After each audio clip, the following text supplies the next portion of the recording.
বলিউডের mega budget ছবি ডন 3 নিয়ে নতুন গুঞ্জন শুরু হয়েছে। জানা গেছে ছবির নায়ক রণবীর সিং সরে দাঁড়ানোর পর পরিচালক ফারহান আখতার ও তার টিমের পছন্দের তালিকায় শীর্ষে রয়েছেন হৃতিক রোশন। যদিও এ বিষয়ে এখনও আনুষ্ঠানিক ঘোষণা আসেনি। সূত্রের খবর, ডন 2-তে হৃতিক একটি ক্যামিও চরিত্রে উপস্থিত ছিলেন। সেই দৃশ্য দর্শকদের নজর কেড়েছিল। এবার পুরোপুরি সেই আইকনিক চরিত্রে হৃতিককেই ভাবা হচ্ছে।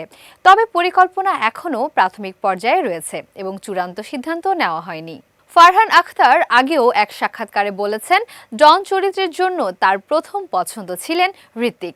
এবার সেই ইচ্ছা পূরণ হতে পারে বলে বলিপাড়ায় জোর গুঞ্জন চলছে। নির্মাতা বা হৃতিক কেউই এখন পর্যন্ত এই গুঞ্জন নিশ্চিত করেননি। এই খবর প্রকাশ হতেই হৃতিকের অনুরাগীরা উচ্ছ্বসিত হয়ে উঠেছেন।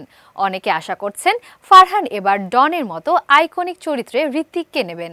আবার কেউ মনে করছেন শেষ মুহূর্তে নতুন মুখকেও নায়ক হিসেবে নেওয়া হতে পারে। যতক্ষণ পর্যন্ত অফিসিয়াল ঘোষণা না আসছে ততক্ষণ ডন 3 এর নায়ক কে হবেন তা নিয়ে ভক্তদের মধ্যে জল্পনা অব্যাহত থাকবে। বলিপাড়ায় সব চোখ এখন ফারহান আখতার ও হৃতিকের দিকে। এই মেগা বাজেট ছবি নিয়ে উত্তেজনা ক্রমেই বাড়ছে এবং দর্শকরা অপেক্ষা করছেন নতুন চমকের জন্য।